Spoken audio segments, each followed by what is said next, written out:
I wanted to ask a question.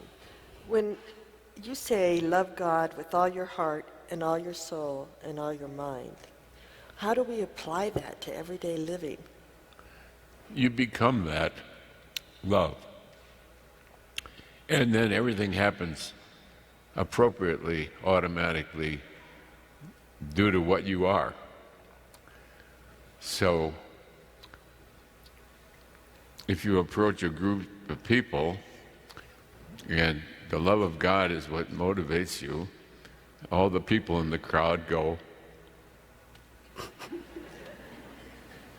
how do they go, folks? Hey!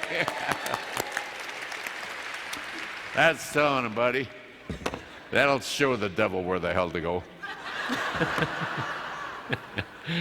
Love God with all your love, heart, and your mind, and you will be wonderful to your fellow man, yes. And love thy neighbor as thyself. How would you interpret that? You don't have to interpret it, you become that. As you become loving, it's your way of being.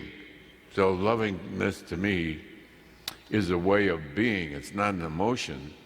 It's a way of being in the world. It's like, how can I be of help to you? How can I comfort you? How can I loan you some money when you're broke? How can I help you find a job? How can I console you when you've suffered a major loss in your family? Lovingness is a way of being in the world, and that way you light up the world.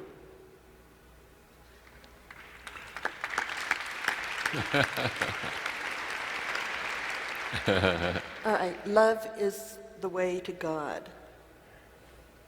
That is true. How do we apply that to our everyday life? I don't. You don't? No.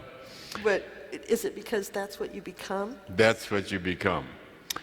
Because you become loving, you radiate the energy of God wherever you go.